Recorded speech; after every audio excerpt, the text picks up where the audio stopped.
San Agustín, actas del proceso contra Pelagio. Testimonio del mismo San Agustín en el libro de las Retractaciones, 247. Actas del proceso contra Pelagio. Un libro.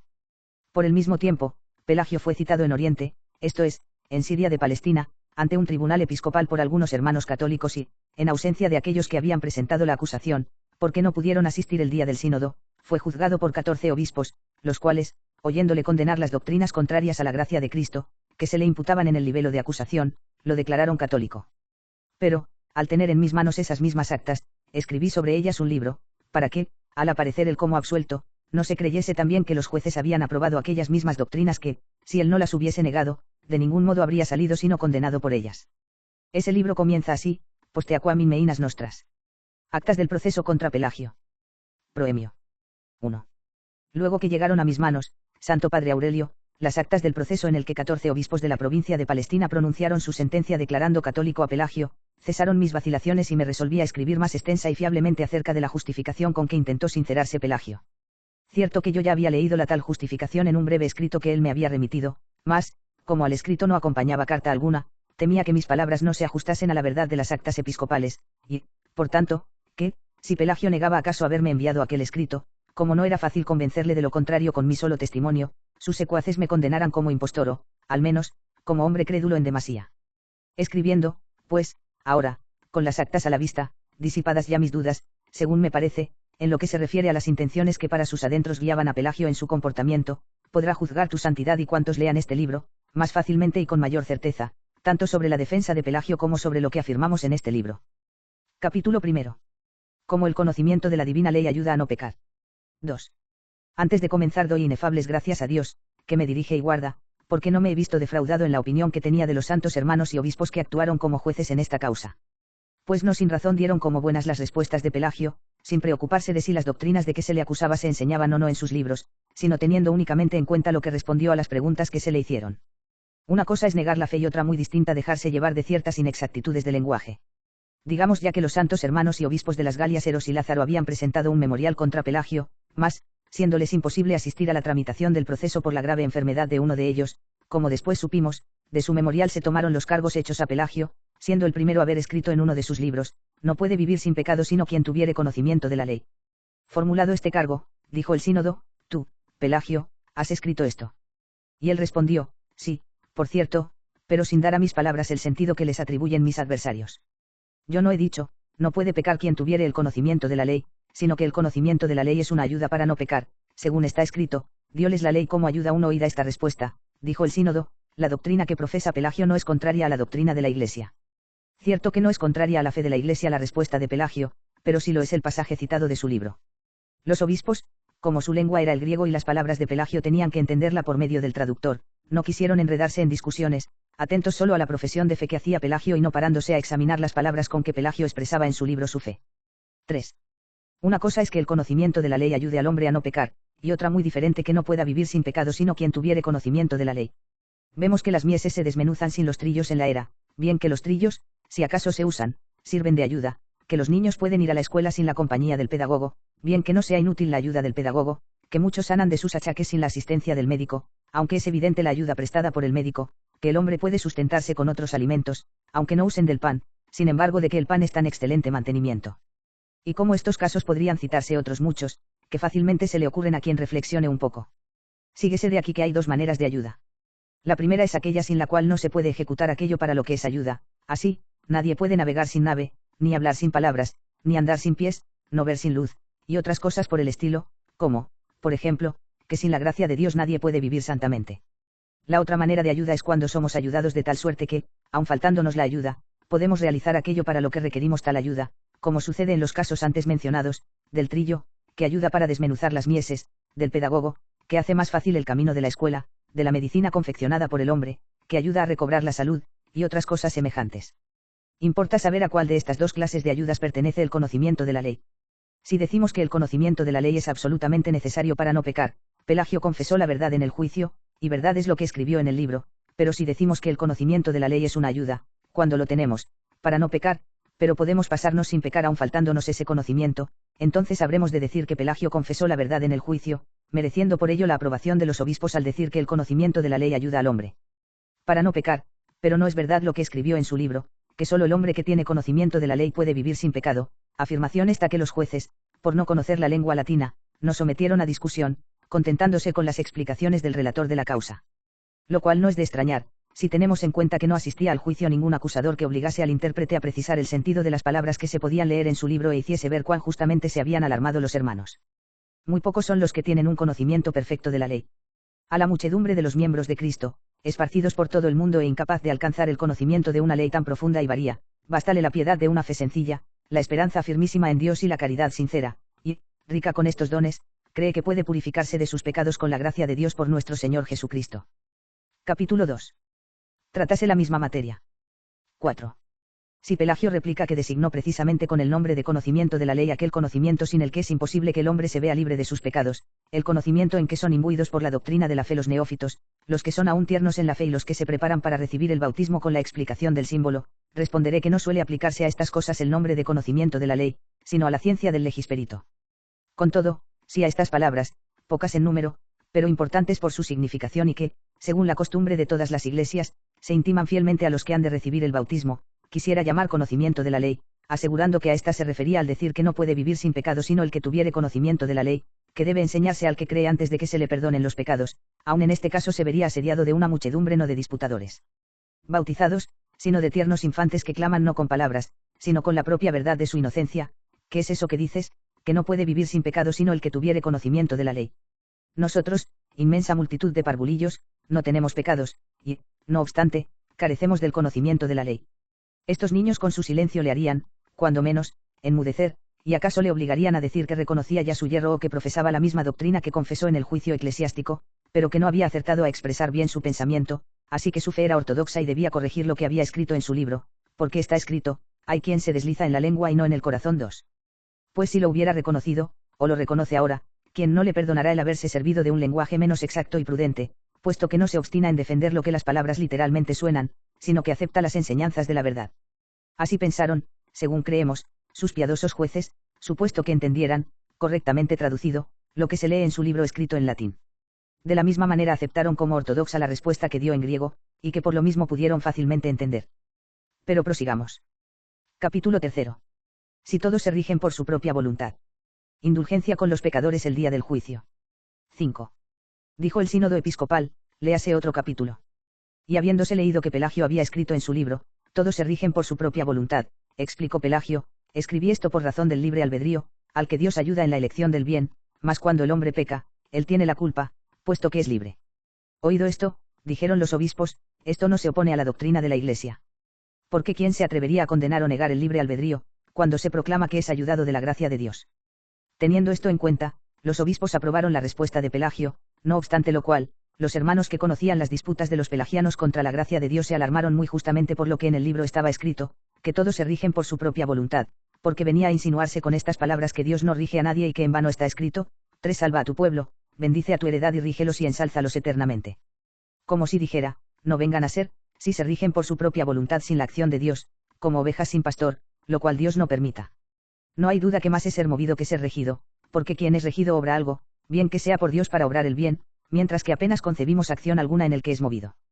Pues bien, tan poderosamente obra la gracia del Salvador en nuestras voluntades, que el apóstol no vacila en decir, 4 cuantos son movidos por el Espíritu de Dios, estos son hijos de Dios. Nada más provechoso para nuestra libre voluntad que dejarse mover por quien no puede mover sino santamente, y cuando esto hicieren, tengamos por cierto que nuestra libertad ha sido ayudada para obrar por aquel de quien dice el Salmo, Dios, piadoso conmigo, me preservará con su favor. 5. 6. En el libro de los capítulos, después de las palabras, todos se rigen por su propia voluntad y son abandonados a sus propios deseos, el mismo cita testimonio de la Escritura que muestra cómo el hombre no debe regirse por sí mismo. Dice la sabiduría de Salomón, soy yo también mortal, igual que todos, y desciendo del primer hombre, formado de la tierra. 6 y todo lo que sigue hasta el final del mismo capítulo en que se dice, una es para todos la entrada en la vida y la salida igual.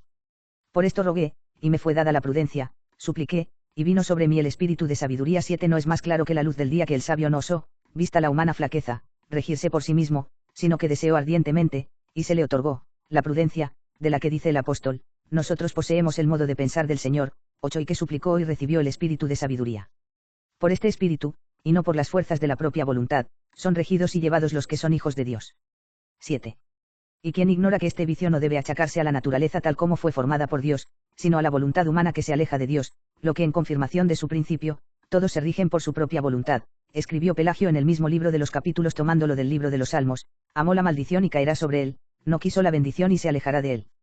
9. Sin embargo, si, lejos de amar la maldición, hubiese amado la bendición, y en esta misma voluntad rehusase reconocer el socorro de la divina gracia, sería abandonado a sus propias fuerzas por ingrato e impío, y, al precipitarse en la condenación por faltarle la dirección de Dios, el castigo le haría ver que no había podido regirse por sí mismo.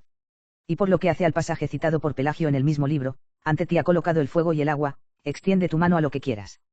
Ante el hombre está el bien y el mal, la vida y la muerte, lo que quisiere, se le dará. 10. Es evidente que a la libertad del hombre ha de imputarse la acción de extender la mano al fuego y escoger el mal y la muerte, pero, si prefiere el bien y la vida, hay que admitir, junto con el acto de la voluntad, el auxilio de la divina gracia.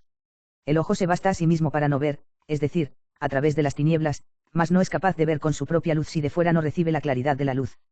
Lejos de nosotros el pensar que Dios abandona a sus deseos, para que perezcan, a los que, según el designio de su voluntad, fueron llamados y de antemano conoció y predestinó a ser conformes con la imagen de su Hijo. 11. Esta es la suerte de los vasos de ira, los cuales han sido hechos para su condenación, pues aun en la condenación de algunos descubre Dios las riquezas de su gloria para con los vasos de misericordia.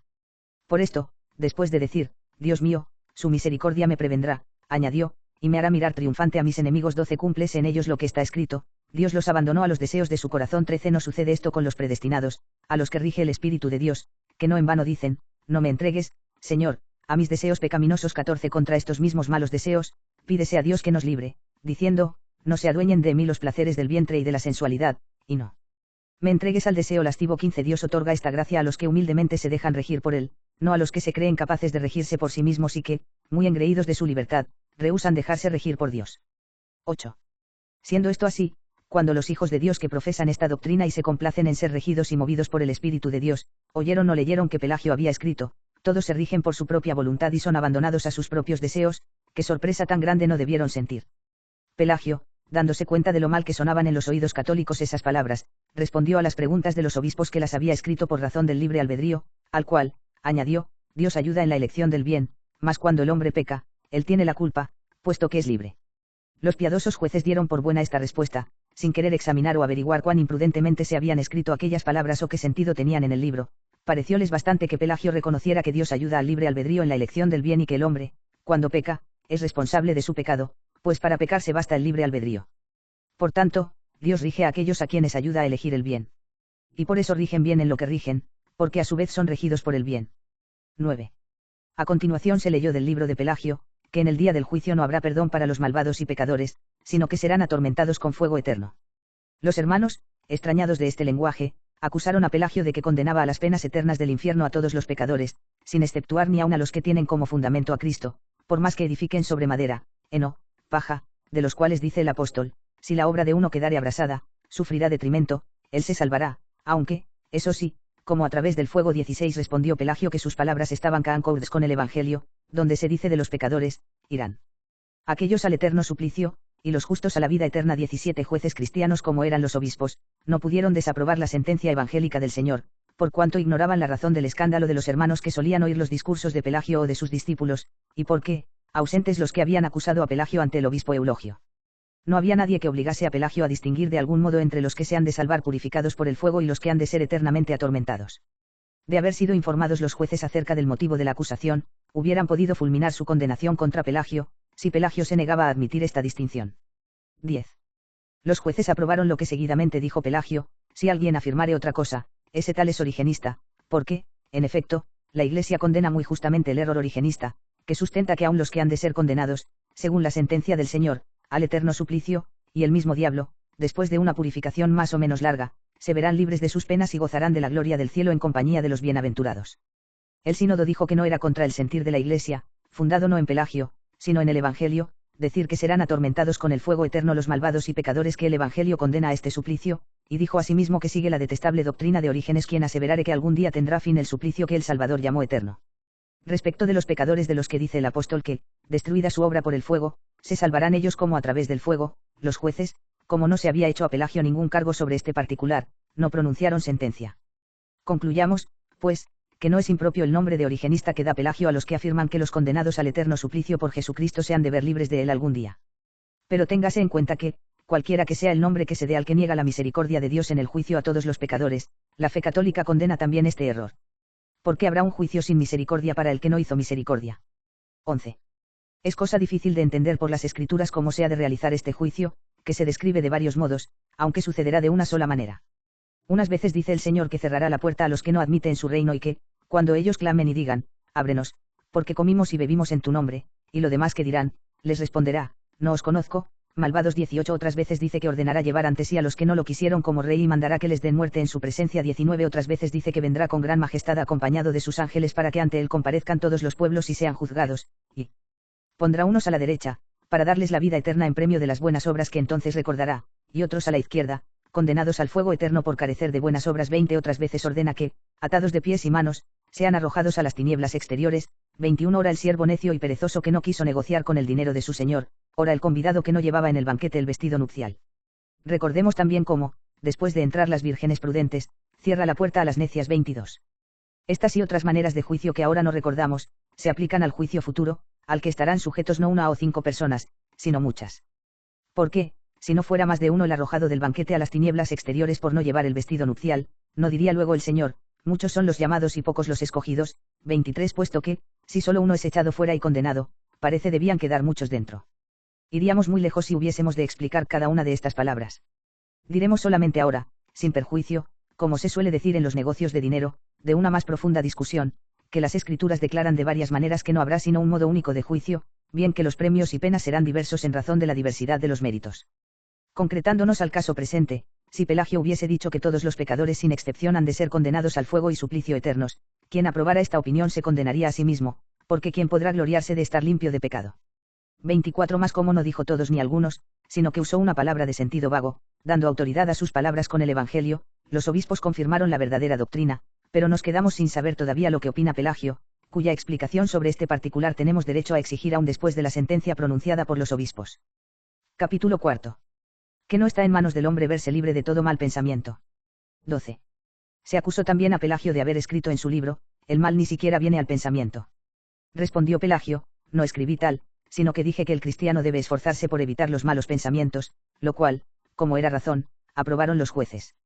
Porque quién duda de que no se deben admitir los malos pensamientos. Y es mucha verdad que si las palabras de Pelagio malum nec cogitari, el mal ni siquiera se debe pensar, se leen nec cogitandum quidem, tendrán este sentido, el mal ni se debe pensar. Pero quien esto niega, que afirma sino que se debe pensar el mal. Si esto fuese cosa buena, no se diría en alabanza de la caridad, no piensa mal. 25. Pero no es acertado decir que los justos y santos no tienen malos pensamientos, porque es corriente llamar pensamiento a lo que nos viene a la mente, aun cuando no se consienta en ello. El pensamiento culpable y, por ende, prohibido no existe sin consentimiento. Tal vez leyeron algún códice defectuoso los que acusaron a Pelagio de haber escrito malum nec in cogitationem venire, como si hubiera querido decir que los justos y santos no tienen malos pensamientos, lo cual es absurdísimo, toda vez que no podemos reprender lo malo con palabras, si antes no lo hemos pensando, pero, repito, es pensamiento malo el pensamiento culpable acompañado de consentimiento. Capítulo 5. Los dos testamentos. 13. Aprobada por los jueces la respuesta de Pelagio, se leyeron del libro de los capítulos del mismo estas palabras, el reino de Dios fue prometido aún en el Antiguo Testamento. Respondió Pelagio, esto se puede probar con la autoridad de las Escrituras, aunque los herejes lo niegan por odio al Antiguo Testamento. Yo, fundado en el testimonio de las Escrituras, dije que en el libro de Daniel está escrito, recibirán el reino los santos del Altísimo. 26. Satisfecho el sínodo con esta respuesta, dijo que no era contraria a la fe de la Iglesia. 14. Pero es que nuestros hermanos acusaron sin fundamento a Pelagio de estas palabras. No, por cierto, pero téngase en cuenta que el nombre de Antiguo Testamento suele tomarse en dos acepciones, o sea, según la autoridad de las divinas Escrituras y según la universal manera de hablar. Escribe San Pablo en la epístola a los Gálatas, decime vosotros, los que deseáis estar bajo la ley, ¿no habéis oído leer la ley? Pues escrito está que Abraham tuvo 2 hijos, uno de la esclava y otro de la libre, estas cosas están dichas alegóricamente. Pues esas mujeres son 2 alianzas, la una, que engendra para la esclavitud, la cual es Agar. Y, en efecto, el Sinaí es un monte en la Arabia y corresponde a la presente Jerusalén, pues es esclava lo mismo que sus hijos. Mas la Jerusalén de arriba es libre, la que es madre nuestra. 27. Pues si el Antiguo Testamento se aplica a la servidumbre, por lo cual está escrito, echa afuera la esclava, pues no heredará el hijo de la esclava con mi hijo Isaac. 28. Y el reino de los cielos se aplica a la libertad, como es que el reino de los cielos pertenece al Antiguo Testamento. Como, según he advertido, todas las escrituras de la ley y los profetas, dadas por Dios antes del advenimiento de Jesucristo y recibidas por la autoridad de la Iglesia, suelen designarse con el nombre de Antiguo Testamento. Quien medianamente instruido en la doctrina de la Iglesia ignora que en aquellas antiguas escrituras pudo prometerse el reino de los cielos, así como se prometió el Nuevo Testamento, al que pertenece el reino de los cielos. Pues es cierto que en el Antiguo Testamento se lee clarísimamente: he aquí que vienen días, dice el Señor, en que pactaré con la casa de Israel y la casa de Judá una alianza nueva. No como la alianza que pacté con sus padres el día en que los tomé de la mano para sacarlos del país de Egipto. 29. Esto se realizó en el monte Sinaí, cuando aún no existía el profeta Daniel para decir: los santos del Altísimo recibirán el reino. 30. Con las cuales palabras anunciaba el precio no del Antiguo Testamento, sino del Nuevo, de la misma manera que los profetas anunciaron al futuro Mesías, con cuya sangre se inauguró el Nuevo Testamento, del que fueron ministros los apóstoles, según lo que escribe San Pablo, el cual nos hizo ministros idóneos del Nuevo Testamento, basado no en la letra, sino en el Espíritu, porque la letra mata, mas el Espíritu vivifica. 31. Vemos que en el Testamento llamado con propiedad Antiguo, y que fue dado en el monte Sinaí, no se promete con toda claridad sino una felicidad terrena. Por esto, aquella tierra donde fue introducido el pueblo después de ser conducido a través del desierto se llama tierra de promisión, porque con ella se prometen la paz, y el reino, y victoria sobre los enemigos, y abundancia de hijos y de frutos terrenos, y otras cosas parecidas, todas las cuales son promesas del Antiguo Testamento, y aunque con ellas se anuncian figuradamente los bienes espirituales, que pertenecen al Nuevo Testamento, no obstante, quien acepta la ley de Dios por la codicia de esos bienes terrenos es heredero del Antiguo Testamento. Pues en el Antiguo Testamento se prometen y dan los bienes que apetece el hombre viejo. Los bienes del Nuevo Testamento, figurados en el Antiguo, piden hombres nuevos.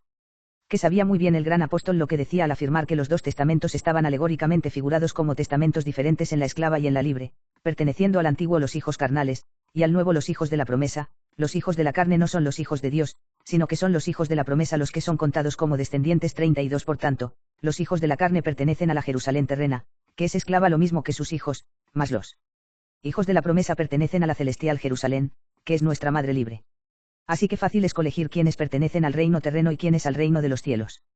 Cuántos por la gracia de Dios tuvieron conocimiento, aun en aquellos siglos, de la diversidad de testamentos, siendo por ello hechos hijos de la promesa, fueron considerados en los secretos juicios de Dios como herederos del Nuevo Testamento, bien que fueron constituidos ministros del Antiguo Testamento, dado por Dios al pueblo antiguo según la división de los tiempos. 15. Como no habían de alarmarse, y con razón, los hijos de la promesa, los hijos de la Jerusalén libre y eterna de los cielos, viendo que se negaba, al parecer, esta diferencia apostólica y católica de testamentos con las palabras de Pelagio y que Agar era equiparada en cierto modo a Sara. Odia con descarada impiedad herética las escrituras del Antiguo Testamento quienquiera que niegue que su autor es Dios bueno, sumo y verdadero, como, en efecto, lo niegan Marción, Manés y todo el que profesa tan pestífero error. Así es que, para decir en pocas palabras lo que siento, digo que de la misma manera que se hace injuria al Antiguo Testamento negando que su autor sea el Dios bueno y sumo, así se hace injuria al Nuevo Testamento si se le equipara al Antiguo.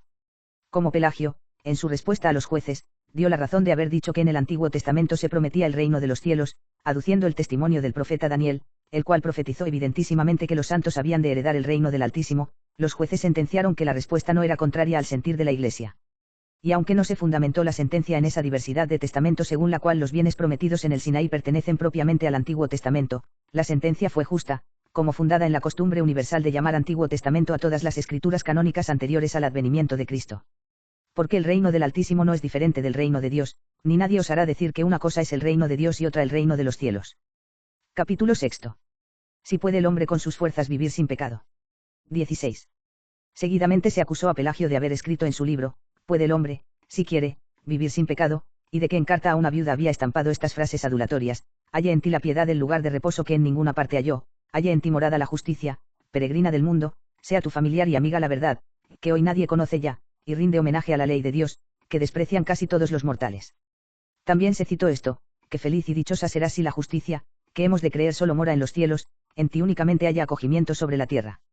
Y en otro libro dedicado a la misma viuda, después de la oración de nuestro Señor y Salvador, escribe, enseñándole cómo deben orar los santos: levanta santamente sus manos a Dios y ora con pureza de corazón el que puede decir: tú conoces, oh Señor, cuán santas, inmaculadas y limpias de toda maldad, iniquidad y rapiña están las manos que levanto hacia ti, cuán santos y puros y libres de toda mentira están los labios con los que te ofrezco mi oración para que tú te compadezcas de mí. Sincerándose de este cargo, dijo Pelagio: he dicho, en efecto, que el hombre puede vivir sin pecado y observar los mandamientos divinos, si quiere, por cuanto Dios le ha concedido esta posibilidad, pero no he dicho, como alguien me atribuye, que haya un solo hombre que haya llegado a la ancianidad sin pecar nunca, sino que el hombre, arrepentido de sus pecados, puede con su propio esfuerzo y la gracia de Dios vivir sin pecado, bien que sin ser impecable en adelante. Las demás cosas que me achacan, ni están en mis libros ni jamás las he dicho. Oída esta respuesta, dijo el sínodo, puesto que niegas haber escrito lo que se te achaca, anatematizas a los que profesan estas doctrinas. Habiendo respondido Pelagio, los anatematizo como necios, no como herejes, puesto que no es un dogma, sentenciaron los jueces, por cuanto Pelagio ha condenado expresamente un lenguaje insensato, diciendo con verdad que el hombre puede con el auxilio y gracia de Dios vivir sin pecado, responda a otros capítulos. 17.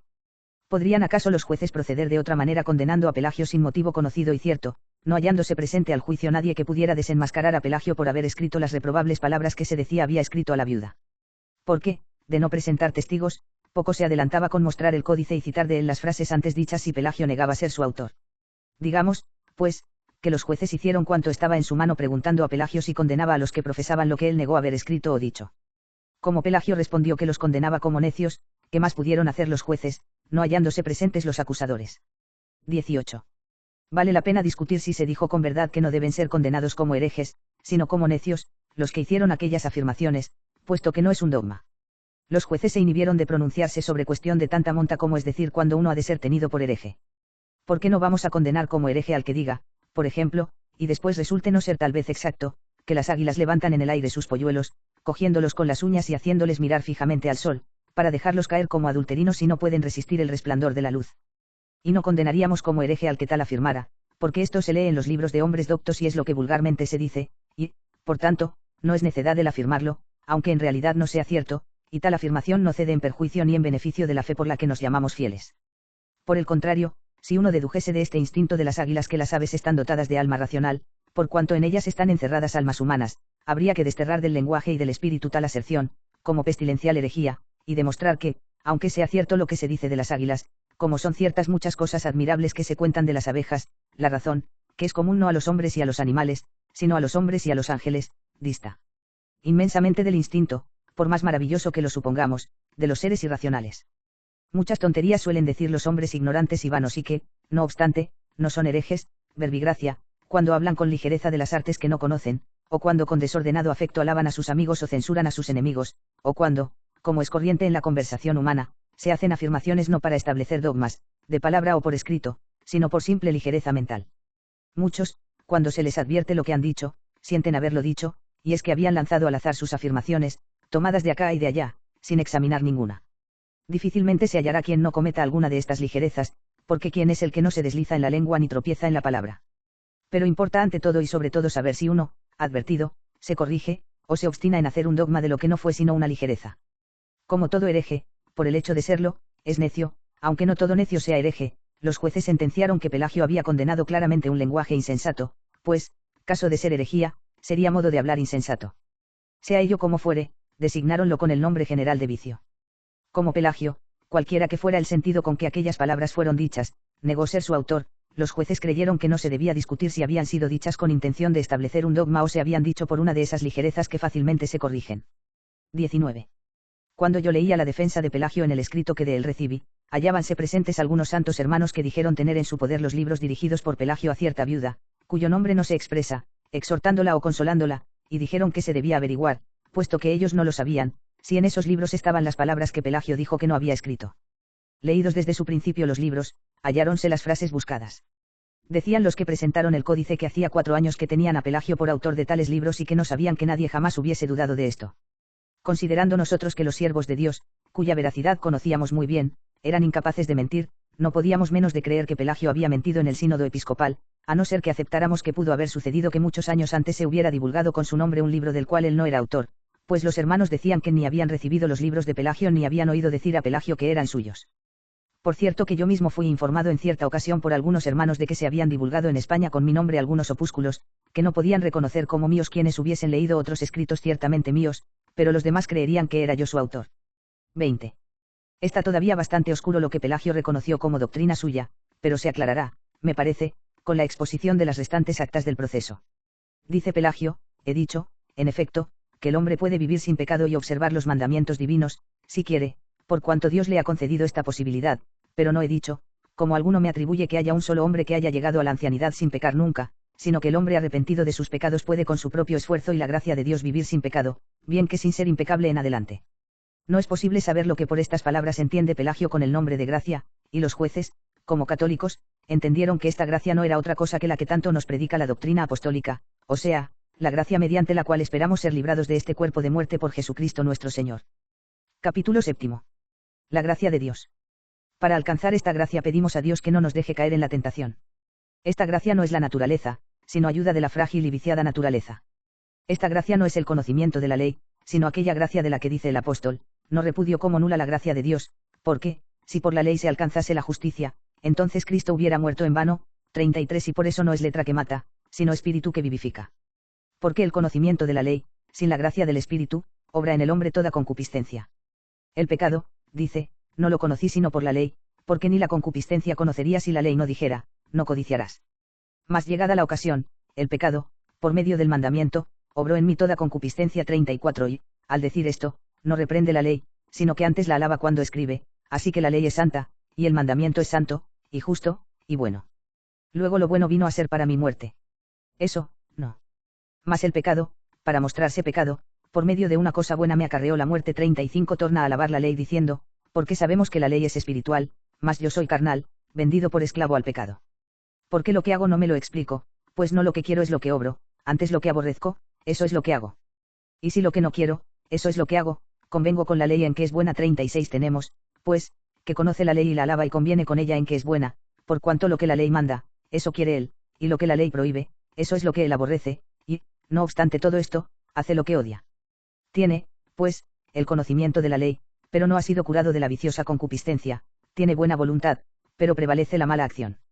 De aquí procede que, al luchar entre sí las dos leyes, como la ley de los miembros repugna a la ley del espíritu y hace al hombre cautivo del pecado, llega el apóstol a exclamar, desventurado de mí. ¿Quién me librará de este cuerpo de muerte?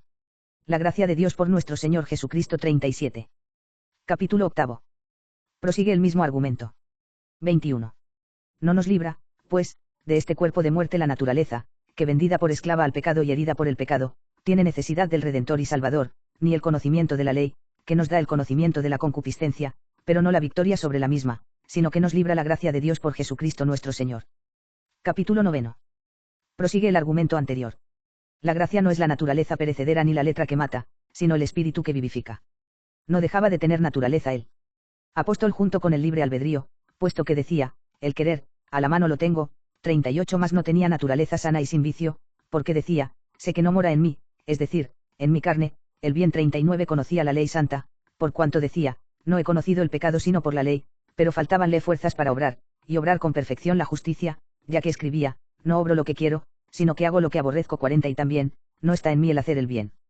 Por todo esto no demandaba el libre albedrío ni el precepto de la ley para verse libre de ese cuerpo de muerte, por cuanto ya poseía ambas cosas, uno en la naturaleza, el otro en la doctrina, sino que demandaba el auxilio de la gracia de Dios por nuestro Señor Jesucristo. Capítulo 10. Es dudoso que Pelagio confesara la gracia con mente ortodoxa. 22. Esta gracia tan universalmente conocida en la Iglesia de Dios, creyeron los obispos era la que confesaba Pelagio cuando le oyeron decir que el hombre, convertido de sus pecados, puede con su propio esfuerzo y la gracia de Dios vivir sin pecado. Fundado yo en el libro que me entregaron, rogándome lo refutara, los siervos de Dios, Timasius et Jacobus, que habían sido discípulos amantísimos de Pelagio y aseguraban que el libro era suyo, en el cual Pelagio, sabedor del revuelo causado por sus discursos contra la gracia, se propone esta cuestión y la resuelve diciendo sin ambajes que él llama gracia de Dios a la posibilidad de no pecar dada por Dios a la naturaleza en su creación, puesto que se le dio, al ser creada, el libre albedrío.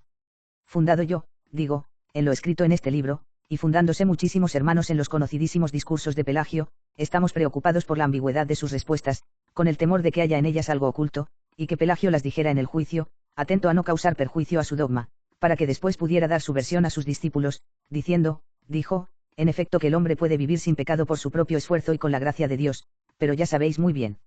Y lo recordaréis leyendo mis escritos, que yo llamo gracia de Dios a aquella en que nos creó dándonos el libre albedrío. De donde resulta que los obispos, creyendo llamaba gracia de Dios no a aquel don por el que fuimos hechos hombres, sino al don por el que fuimos adoptados como nueva criatura, que de este habla evidentísimamente la Escritura, lo declararon católico por no haber descubierto en él al hereje. Me resulta también sospechoso el hecho de que, habiendo escrito Pelagio, en el libro que refuté, estas clarísimas palabras, que el justo Abel nunca pecó, dijo en el sínodo, yo no dije que haya un solo hombre que haya llegado a la ancianidad sin pecar nunca, sino que el hombre, arrepentido de sus pecados, puede con su propio esfuerzo y la gracia de Dios vivir sin pecado. No había dicho que el justo Abel, una vez convertido de sus pecados, había vivido el resto de su vida sin pecado, sino que nunca había cometido pecado. Por tanto, si el libro es de Pelagio, debe ser corregido según su propia confesión. No me atrevo a decir que mintió en el sínodo, porque podría replicar que no se acordaba de lo que en el libro había escrito. Prosigamos, las actas siguientes nos ofrecen suficientes argumentos para demostrar, con la ayuda de Dios, que, si Pelagio logró justificarse, como algunos quieren, y fue absuelto por jueces que solo eran hombres, sin embargo, esta herejía, que Dios no quiera se propague más ni vaya adelante, fue sin duda alguna condenada. Capítulo 11. Errores de Celestio condenados por Pelagio. 23. A continuación se acusó a Pelagio de las doctrinas profesadas por su discípulo Celestio, que Adán fue creado mortal y que, ora pecase, ora no pecase, estaba sujeto a la muerte. Que el pecado de Adán tan solo a él le perjudicó y no al género humano. Que la ley conduce al cielo lo mismo que el Evangelio. Que antes de la venida de Cristo hubo hombres que vivieron sin pecado. Que los niños recién nacidos se hallan en el mismo estado que tuvo Adán antes de pecar. Que ni por la muerte o pecado de Adán perece todo el género humano ni por la resurrección de Cristo resucitan todos los hombres. Al acusar de estas doctrinas a Pelagio, se objetó que tu santidad y otros obispos contigo las habíais conocido y condenado en Cartago. No me hallaba yo entonces en Cartago, como sabes, mas cuando, pasado algún tiempo, fui allí, tomé nota de las piezas del proceso, de las que recuerdo algunas, pero no sé si todas estas afirmaciones están reproducidas en las actas. Más que importa que las actas no recojan todas las afirmaciones, si es verdad que todas deben ser condenadas. Seguidamente acusaron a Pelagio, citándose a este respecto mi nombre, de ciertos capítulos que me habían sido remitidos desde Sicilia a causa del escándalo producido entre los católicos con estas disputas, capítulos a los cuales di cumplida respuesta, a mi juicio, en el libro dedicado a Hilario, que fue quien me los había remitido. Estos capítulos o afirmaciones son, que el hombre puede, si quiere, vivir sin pecado. Que los párvulos alcanzan, aunque no se bauticen, la vida eterna. Que los ricos bautizados, si no renuncian a todos sus bienes, aunque crean que hacen buenas obras, de nada les sirven y pueden alcanzar la vida eterna. 24. A estos cargos, como consta en las actas, respondió Pelagio, acerca de la posibilidad de vivir el hombre sin pecado, ya respondí antes. En cuanto a haber existido antes de la encarnación de Cristo hombres sin pecado, digo que antes de la encarnación de Cristo hubo algunos hombres que vivieron santa y virtuosamente, como enseñan las Sagradas Escrituras. Lo demás, como se reconoce, no lo he enseñado yo, y así no tengo por qué responder, pero, accediendo a los deseos del sínodo, condeno a los que enseñan o enseñaron estas doctrinas. Oída esta respuesta, dijo el sínodo, Pelagio ha respondido cumplida y adecuadamente a estos capítulos, condenando lo que no es doctrina suya. Sabemos, pues, y estamos ciertos de que no solo Pelagio, sino también los obispos que presidían aquel juicio condenaron esta perniciosísima herejía, que Adán fue creado mortal, y para mejor explicar cómo se había dicho esto, se añadió, y que ora pecase, ora no pecase, estaba sujeto a la muerte. Que el pecado de Adán tan solo a él le perjudicó y no al género humano. Que la ley conduce al cielo lo mismo que el Evangelio. Que los niños recién nacidos se hallan en el mismo estado que tuvo Adán antes de pecar. Que ni por la muerte o pecado de Adán perece todo el género humano, ni por la resurrección de Cristo resucitan todos los hombres. Que los niños, aunque no sean bautizados, alcanzan la vida eterna. Que los ricos bautizados, si no renuncian a todos sus bienes, aunque crean que hacen buenas obras, de nada les sirven y pueden alcanzar la vida eterna. Consta, pues, con toda certeza que todas estas doctrinas fueron condenadas por aquel sínodo eclesiástico, al ser condenadas por Pelagio y por los obispos. 25. Estas cuestiones y estas provocadoras doctrinas, apasionadamente defendidas en todas partes, llevaban la inquietud a muchos hermanos flacos en la fe. Urgido, pues, por la caridad, que es razón tenga por la gracia de Cristo, para con la Iglesia de Cristo, escribía instancias de Marcelino, de santa memoria, que tenía que soportar a diario estas polémicas disputas y que me había hecho por carta algunas consultas, un libro que estudia algunas de estas cuestiones, y en particular la del bautismo de los párvulos. De este mismo asunto traté por orden tuya, y ayudado por tus oraciones, en la Basílica de los Mayores, teniendo en la mano la epístola del gloriosísimo mártir Cipriano, cuyas palabras cité y expliqué, esforzándome cuanto pude por desterrar este execrable error del ánimo de algunos que se habían dejado persuadir por estas doctrinas ahora condenadas en estas actas. Estas son las doctrinas que algunos extraviados querían inculcar a los fieles, amenazándoles con que, si no las aceptaban, podrían ser condenados por las iglesias orientales. Pues he aquí que 14 obispos de aquella región santificada con la presencia corporal de Cristo no hubieran absuelto a Pelagio, si Pelagio no hubiera condenado estas doctrinas como contrarias a la Iglesia. Así que, si fue absuelto porque las condenó, luego tales doctrinas fueron, sin duda, condenadas, como lo veremos más detallada y claramente en los capítulos siguientes. 26. Analicemos ahora dos afirmaciones que Pelagio se negó a condenar, aun después de haber reconocido que eran suyas, y cuyo sentido, para limar chocantes asperezas, explicó en el sínodo. Se ha dicho antes, dijo, que el hombre puede vivir sin pecado. Se dijo, en efecto, y yo me acuerdo de ello, pero se suavizó la frase y mereció la aprobación de los jueces porque se añadió, con la gracia de Dios, que es lo que en aquellos capítulos no se decía. Examinemos ahora atentamente cómo Pelagio se explicó acerca del segundo punto. En cuanto a haber existido, dijo, antes de la encarnación del Señor algunos hombres sin pecado, digo que, en efecto, antes de la encarnación del Señor hubo algunos hombres que vivieron santa y virtuosamente, como enseñan las Santas Escrituras. No se atrevió a decir, como enseñaba Celestio, que antes de la encarnación del Señor vivieron algunos hombres sin pecado, porque se dio cuenta de que decir esto era peligroso y enojoso, sino que se contentó con decir, digo que antes de la encarnación del Señor vivieron algunos hombres santa y virtuosamente. ¿Quién niega esto? Pero una cosa es vivir santa y virtuosamente y otra vivir sin pecado, porque santa y virtuosamente vivían los que confesaban, si dijéremos que no tenemos pecado, nos engañamos a nosotros mismos y no decimos verdad. 41 Y ahora mismo viven santa y virtuosamente muchos que dicen, perdónanos nuestras deudas, así como nosotros perdonamos a nuestros deudores. 42 Los jueces, pues, dieron por buena la respuesta de Pelagio, no la doctrina de que se acusaba a Celestio. Estudiemos ahora lo que resta. Capítulo 12. La Iglesia no carece de mancha en este mundo. 27. Se acusó a Pelagio de haber dicho que la Iglesia no tiene en este mundo mancha ni arruga, que fue lo que motivó nuestra larga disputa con los donatistas en la controversia de Cartago, bien que a los donatistas los combatíamos con el argumento de la mezcla de los buenos con los malos, a semejanza de lo que ocurre en la era, donde andan mezclados el trigo y la paja. Este mismo argumento podemos esgrimir contra los pelagianos, a no ser que digan que la Iglesia se compone solo de justos, que, según dice, no tienen el más pequeño pecado, y así la Iglesia puede vivir sin mancha ni arruga. Si esto es lo que afirman, repito el argumento de antes, ¿cómo pueden ser miembros de la Iglesia aquellos que confiesan humilde y sinceramente? Si dijéramos que no tenemos pecado, nos engañamos a nosotros mismos y no decimos verdad. ¿O cómo podrá la Iglesia orar del modo que el Señor le ha enseñado, perdónanos nuestras deudas, si la Iglesia no tiene mancha ni arruga en este mundo? Por último, hay que preguntarles a ellos mismos si confiesan o no que tienen algún pecado. Si dicen que no, hay que replicarles que se engañan a sí mismos y no dicen verdad. Pero si confiesan que tienen pecado, ¿qué es lo que confiesan sino sus manchas y arrugas? Luego no son miembros de la Iglesia, porque la Iglesia no tiene mancha y ellos sí. 28. La respuesta de Pelagio a esta acusación fue estudiadamente circunspecta y mereció la aprobación de los jueces. Lo dije, respondió, pero de esta manera, que por el bautismo la Iglesia se purifica de toda mancha y arruga, y es voluntad del Señor que conserve esta pureza. A esto dijo el sínodo, plácenos la respuesta. Y en verdad, quien niega que se perdonan en el bautismo todos los pecados y que todos los fieles se libran en el bautismo de sus manchas y arrugas. O que cristiano no aprobará lo que el Señor aprueba y algún día será realidad, o sea, que la Iglesia no tenga mancha ni arruga. Porque, en el tiempo presente, la misericordia y verdad de Dios conducen a la Santa Iglesia hacia aquella perfección que consistirá en vivir por siempre sin mancha ni arruga. Pero, esto no obstante, entre el bautismo, donde se quitan todas las manchas pasadas y arrugas, y el cielo, en el cual vivirá eternamente la Iglesia sin mancha ni arruga, se halla este tiempo intermedio de oración, que le obliga a decir, perdónanos nuestras deudas. A causa de esto se les acusó de que decían que la Iglesia no tiene en este mundo mancha ni arruga, por si con estas palabras querían prohibir la oración, con la que incesantemente pide la Iglesia bautizada el perdón de sus pecados. De este tiempo intermedio entre la remisión de los pecados obrada en el bautismo y la perseverancia inmune de pecados en el cielo no se trató en el proceso contra Pelagio, ni los obispos dictaron sentencia, contentándose con la confesión de Pelagio de que no había dado a sus palabras el sentido que le objetaban. Porque al decir, dije esto, pero en este sentido, ¿qué quiso significar sino que los acusadores daban a sus palabras un sentido ajeno a su intención? Por lo demás, creo que aparece suficientemente claro el motivo por el que aprobaron los jueces la respuesta de Pelagio, o sea el bautismo, que libra de pecados, y el cielo, en que permanecerá sin pecados la Santa Iglesia, que ahora no deja de purificarse de sus pecados. Capítulo 13. La virginidad es más perfecta que la castidad conyugal. 29.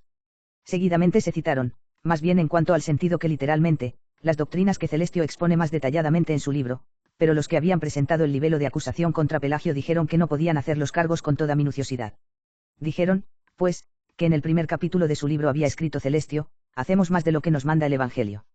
A esto respondió Pelagio, me objetan esto como si fuera doctrina mía, yo lo dije, fundado en el apóstol, de la virginidad, acerca de la cual se expresa San Pablo de esta suerte, no he recibido precepto del Señor. 43 El sínodo añadió, esta es también la doctrina de la Iglesia. Por la lectura del libro de Celestio, dado que Celestio confiese ser suyo el libro, he visto el sentido que da a sus palabras.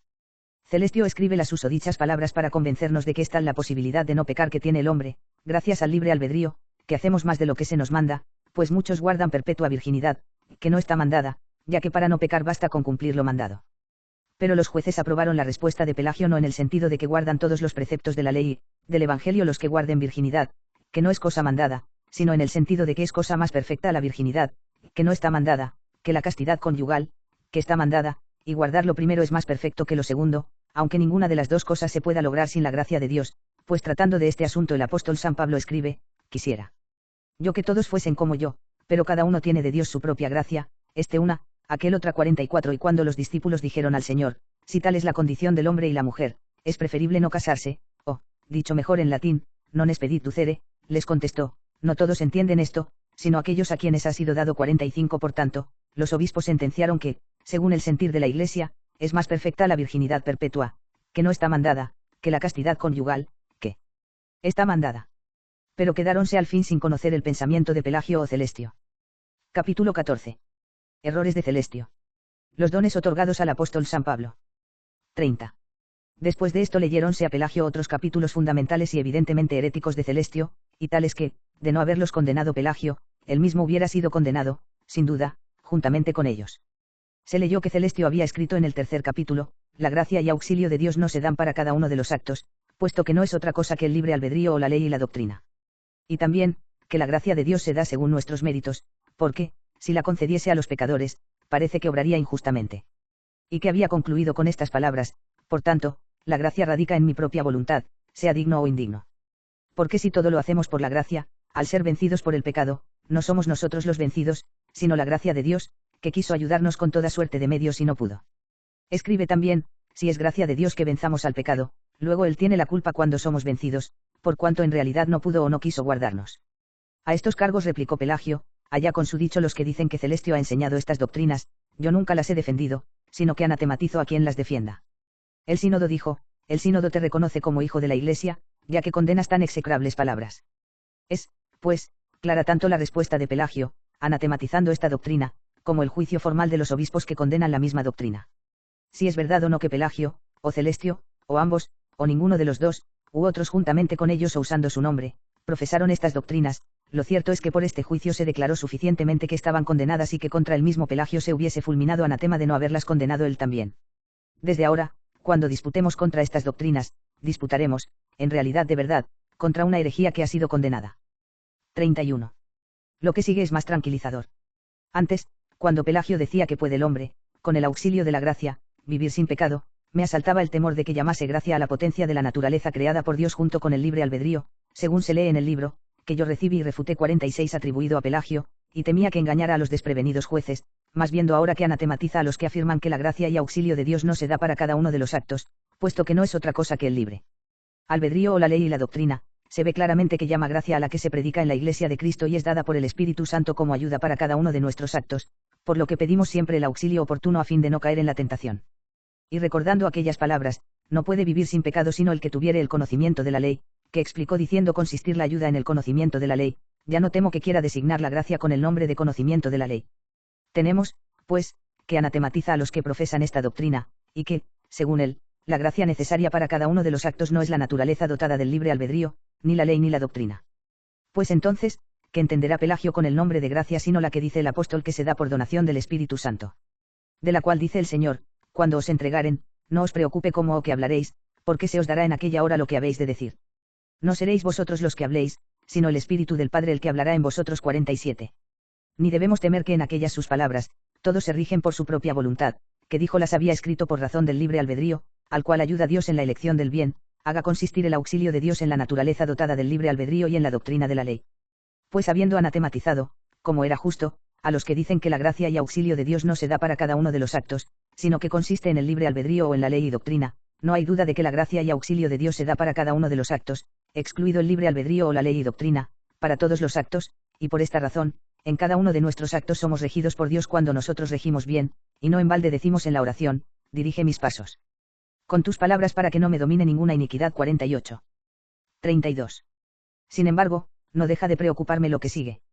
Habiéndose acusado a Pelagio de lo que Celestio escribe en el 5º capítulo, en el que afirma que todos los hombres pueden poseer todas las virtudes y gracias y en el que suprime la diversidad de gracias enseñada por San Pablo, Pelagio contestó: lo dije yo, pero ha sido interpretado maligna y neciamente, porque no suprimo la diversidad de gracias, sino que digo que Dios da, a quien sea digno de recibirlas, todas las gracias, como las dio al apóstol San Pablo. A esto dijo el sínodo: por consiguiente, profesas la doctrina de la Iglesia acerca de los dones otorgados al apóstol San Pablo. Dirá aquí alguno: ¿cuál es la causa de tu preocupación? Es que tú niegas que el apóstol tuvo todas las virtudes y gracias. Si por todas entendemos las que el apóstol enumeró en cierto pasaje, y a las cuales creo se refieren los obispos al aprobar la respuesta de Pelagio, no dudo de que las tuvo el apóstol San Pablo. Dice él, Dios puso en su iglesia primero apóstoles, luego profetas, luego doctores, luego el poder de milagros, las virtudes, después las gracias de curación, de asistencia, de gobierno, los géneros de lenguas 49. Diremos que el apóstol San Pablo no tuvo todos estos dones. ¿Quién os hará decir tal? Por el mero hecho de ser apóstol poseía el apostolado. Tenía asimismo el don de profecía. No es profecía suya, pero el Espíritu claramente dice que en los últimos tiempos apostatarán algunos de la ley, dando oídos al espíritu del error y a las enseñanzas del demonio. 50. Era también maestro de los gentiles en la fe y en la verdad. 51. Y obraba virtudes y curaciones, pues se sacudió, 52. Sin padecer ningún daño, el reptil que le había picado, y con su palabra curó a un paralítico. No está claro lo que entiende con la palabra ayudas. 53. Adiutoria, porque este vocablo tiene un sentido muy amplio. No obstante, ¿quién dirá que careció de esta gracia San Pablo, cuyo trabajo sabemos cooperaron tanto a la salvación de los hombres? Y qué don de gobierno más excelente que el suyo, puesto que primero en vida suya gobernó el Señor por su ministerio tantas iglesias y ahora las gobierna con sus epístolas. Ni qué género de lenguas pudo faltarle, si dice él mismo, doy gracias a Dios de que hablo en la lengua de cada uno de vosotros. 54. ¿Cómo debemos creer que ninguno de estos dones faltó al apóstol San Pablo? Por eso los jueces aprobaron la respuesta de Pelagio al confesar que le habían sido otorgadas al apóstol todas las gracias. Pero hay otras gracias además de estas. Pues aunque el apóstol San Pablo fuese un miembro tan eximio del cuerpo de Cristo, no vamos a decir que no tuvo más abundantes y excelentes gracias la cabeza de este cuerpo, sea en la carne, sea en el alma del hombre o criatura que el Verbo de Dios asumió en la unidad de persona para hacerse nuestra cabeza y hacernos a nosotros su cuerpo. Y en verdad, si todos pudiesen tener todas las gracias, parecería fuera de propósito traer a cuento el símil de los miembros del cuerpo. Hay ciertas cosas que son comunes a todos los miembros, verbigracia, la salud, la vida, pero hay otras que son propias de cada miembro, de donde resulta que ni el oído percibe los colores ni el ojo los sonidos. Por eso dice San Pablo, si todo el cuerpo es ojo, ¿dónde está el oído? Si todo es oído, ¿dónde está el olfato? 55. Lo que no quiere decir que sea imposible para Dios dar a la oreja aptitud para ver y a los ojos para oír. El apóstol dice claramente lo que de hecho ha obrado Dios en el cuerpo de Cristo, que es la Iglesia, y qué diversidad de iglesias que, como miembros diversos, poseen dones propios. Es, por tanto, evidente la razón y por la que los acusadores de Pelagio no quisieron que se negase la diversidad de gracias, y por la que los obispos, teniendo en cuenta cómo San Pablo poseía todas las gracias referidas, aprobaron la respuesta de Pelagio. 33. ¿Qué por qué he dicho antes que no me satisfacía este capítulo? Por lo que dice Pelagio, que Dios da todas las gracias a quien sea digno de recibirlas, como las dio a San Pablo. No estaría preocupado por esta respuesta si ella no fuera, al callar y disimular nosotros, un ataque a la gracia de Dios, que es lo que sobre todo nos debe preocupar en este asunto. Al leerlo, no pude menos que sospechar al ver que no dice, Dios da a quien quiere, sino que dice, Dios da todas las gracias al que sea digno de recibirlas. Desaparece el nombre mismo de gracia y también su sentido si no se da gratuitamente, sino que la recibe el que fuere digno. ¿Me dirá acaso alguno que hago injuria al apóstol San Pablo porque no lo creo digno de la gracia? Muy al contrario, hago injuria al apóstol y merezco castigo si no creo lo que él enseña. Por ventura no define él la gracia diciendo que se llama así porque se da gratuitamente. Porque dice el apóstol, ahora bien, si es por gracia, ya no es por las obras, pues si así fuera, la gracia ya no sería gracia. 56. Por lo que también dice, al que trabaja no se le abona el jornal como favor, sino como deuda. 57. Sí, pues, es digno, tiene una deuda a su favor, y si hay deuda, ya no hay gracia, por cuanto la gracia se da, la deuda se paga. Así que la gracia se otorga a los indignos a fin de que se pague lo debido a los dignos, pero para que los dignos tengan los bienes que merecerán recibir como paga, es el mismo quien, cuando eran indignos, les otorgó los bienes que no merecían tener. 34. Pero replicará tal vez Pelagio que el apóstol fue digno, no por sus obras, sino por su fe, de ser enriquecido de tan soberanas gracias. No merecieron esto sus obras buenas, que en realidad de verdad no tuvo, sino su fe. Pero es que la fe no tiene buenas obras. Precisamente la fe que actúa por la caridad es la que en verdad obra. Por más que se ensalcen las obras de los infieles, 58. Sabemos que es verdadera e irrebatible la sentencia del apóstol, todo lo que no procede de la fe es pecado. 59. Por eso repite con frecuencia que se nos imputa la justicia no por las obras, sino por la fe, puesto que es la fe actuada por la caridad la que obra, a fin de que nadie se imagine que alcanza la fe por medio de las obras, cuando la verdad es que la fe es el principio de las buenas obras, porque, como acabamos de decir, lo que no procede de la fe es pecado. Esta es la razón de que se diga a la Iglesia en el Cantar de los Cantares, del principio de la fe vendrás y pasarás adelante. 60. Por tanto, aunque la fe alcance la gracia de obrar bien, con ninguna otra fe hemos merecido la fe, sino que la misericordia del Señor se ha adelantado a dárnosla para que mediante ella le sigamos. 61. O es que nos la hemos dado nosotros mismos y nosotros mismos nos hemos hecho fieles. También aquí clamaré, Él nos ha hecho y no nosotros mismos. 62. No otra cosa nos enseña el apóstol al decir, Por la gracia de Dios que me ha sido dada os digo a cada uno de vosotros que no os estiméis por encima de lo que conviene, sino estimaos moderadamente, cada uno según la medida de la fe que Dios otorgó a cada uno. 63 De aquí también lo que dice, que tienes que no hayas recibido. 64 De cuanto hemos recibido procede cuanto de bueno hay en nuestras acciones. 35. Pues como escribe el mismo apóstol, he combatido el buen combate, he terminado mi carrera, he guardado la fe, ya me está preparada la corona de la justicia, que me otorgará aquel día el Señor, justo juez. 65 Si la corona no se da a los dignos, sino a los indignos. Quien esto dice no tiene en cuenta que no se hubiera podido dar la corona al digno si no se hubiera otorgado la gracia al indigno.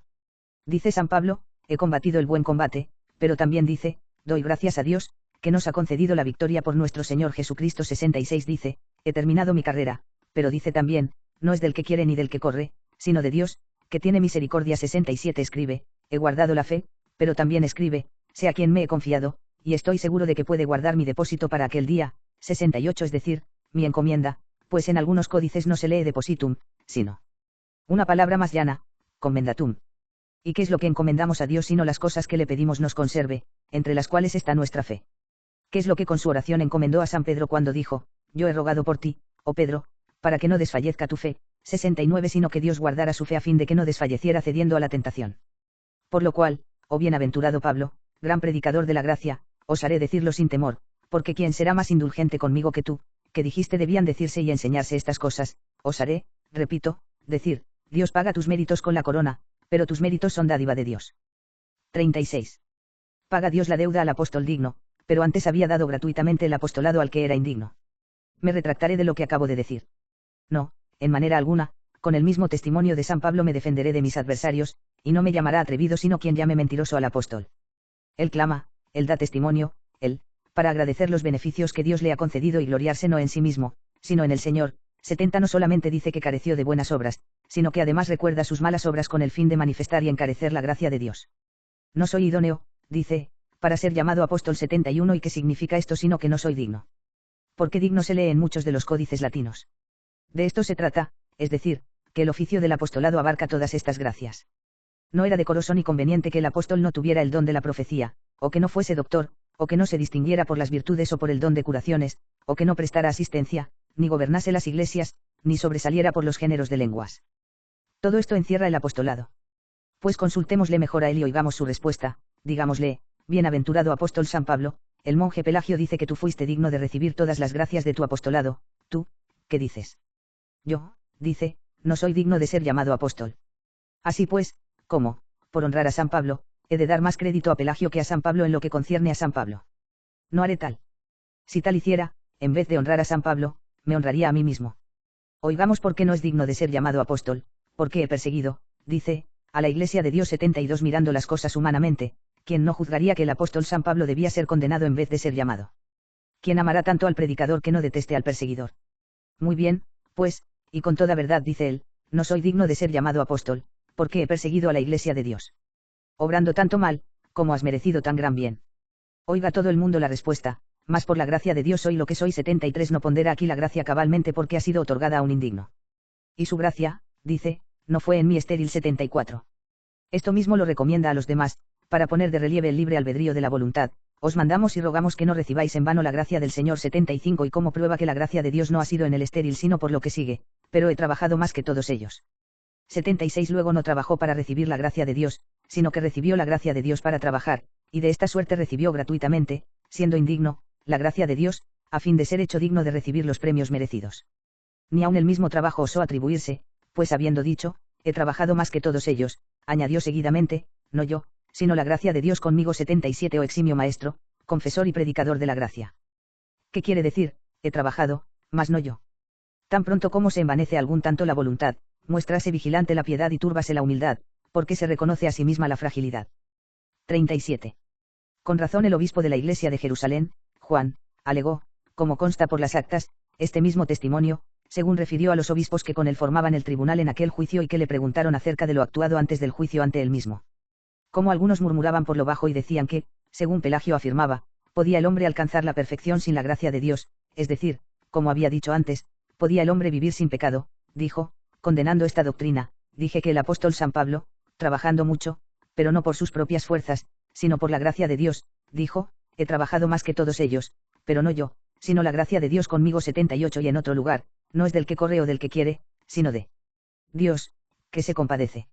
Y en otro pasaje, si el Señor no edificare la casa, en vano trabajan los que la construyen. 79. Y como estos, cité otros testimonios de las Sagradas Escrituras.